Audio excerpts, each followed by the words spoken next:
ઈડર તાલુકાના ગોકુલપુરા ગામના વિદ્યાર્થીઓ કે જે ચિત્રોડા ગામમાં આવેલી હાઈસ્કૂલ ખાતે અભ્યાસ માટે ગુજરાત એસટીમાં મુસાફરી કરે છે, પરંતુ પહેલા વરસાદમાં જ રસ્તા પર આવતા એક ગરનાળામાં પાણી ભયજનક સપાટી પર વહેવા લાગ્યું હતું, જેને કારણે બસ ડ્રાઈવર જીવના જોખમને ધ્યાનમાં રાખીને બસને રોકી લીધી હતી. તો વિદ્યાર્થીઓ પોતાના ઘરે પરત જવા માટે જીવના જોખમને મૂકીને પોતાના ઘરે જવા માટે મજબૂર થયા હતા. આ ગરનાળામાં ભયજનક સપાટીએ પાણી વહે છે. આ વાત ગામ લોકો અને સરપંચ દ્વારા અગાઉ પણ અનેકવાર ઉપલા લેવલે રજૂઆત કરવામાં આવી હતી, પણ કોઈ કાર્યવાહી હજી સુધી કરવામાં આવી નથી. ત્યારે ભારતનું ભવિષ્ય જીવના જોખમે અવરજવર કરવા મજબૂર બની રહ્યું છે. જો આ અંગે કોઈ યોગ્ય પગલાં લેવામાં નહીં આવે તો જનતા દ્વારા પસંદ કરેલા લોકસેવકો પરથી હવે ભરોસો ખતમ થઈ જશે. ઈડરથી રિપોર્ટર અમિત જોશી.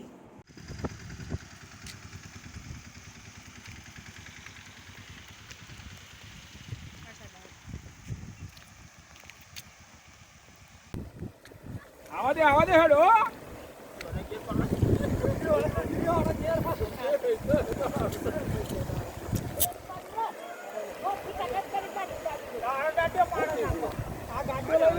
कम सम करूँ मु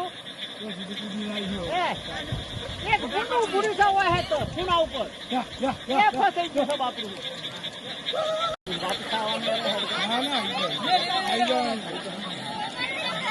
ये तो हो जाए पर आप लोग तो इतना